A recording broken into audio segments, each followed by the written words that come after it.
What if I told you the modern economy isn't built on stability, Huh. but on faith? That the system we live in, the one we work for, save in, and depend on, runs on the same principle as a pyramid scheme. Every paycheck, every pension, every mortgage, all feeding a structure that only survives if more people keep joining, keep borrowing, keep believing. Join me on this ride to uncover the hidden secrets of money and how our system is unfair, rigged pyramid scheme. This isn't a conspiracy, it's the operating code of the financial world. And it's been running for decades, quietly, elegantly, and dangerously. A pyramid scheme starts simple. Old investors are paid with the money of new ones. It feels safe at first, profits look real, confidence grows. Until one day, there aren't enough newcomers left to keep the illusion alive. That's when it collapses. Now, zoom out. What happens when governments borrow not from wealth they've created, but from the future? When central banks print money out of thin air, calling it stimulus, when households live on credit cards and companies buy their own stocks with borrowed cash, you're looking at the same structure, just with nicer branding. The global financial system isn't backed by gold or production. It's backed by promises. And promises only work as long as people believe in them. When you deposit money in a bank, it doesn't sit there waiting for you. It gets lent out, multiplied, and turned into more credit. A chain reaction of money that doesn't exist until someone signs for it. It's wealth on paper, not in reality. Confidence is the glue holding it all together. But confidence is fragile. When it breaks, so does the illusion.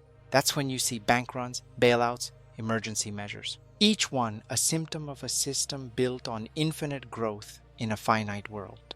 It wasn't always like this. There was a time when money had weight, when the dollar was tied to gold. That ended in 1971, when the US cut the link and turned money into a declaration of belief. This note is worth something because we say it is. Since then, the world economy has been fueled by credit, debt as energy, debt as lifeblood. Growth became religion. Printing became salvation.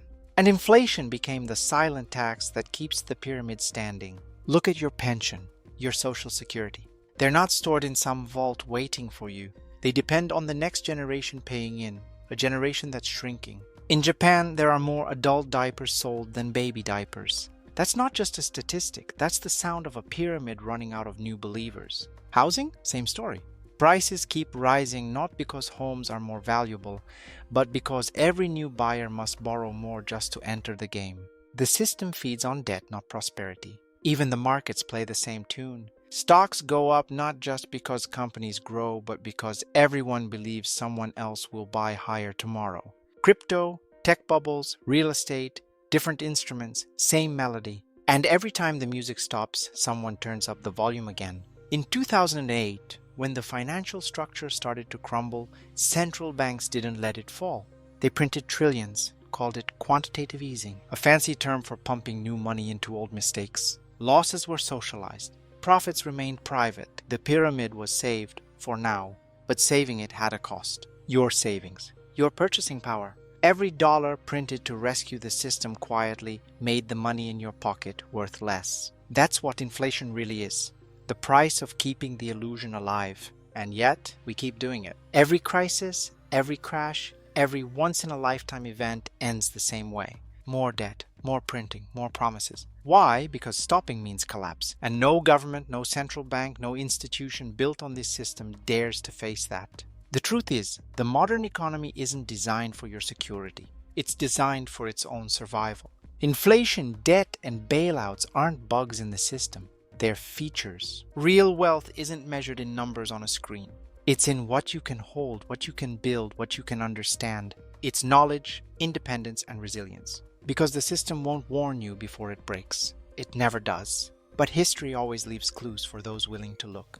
And once you see the pyramid for what it is, you can finally step off its base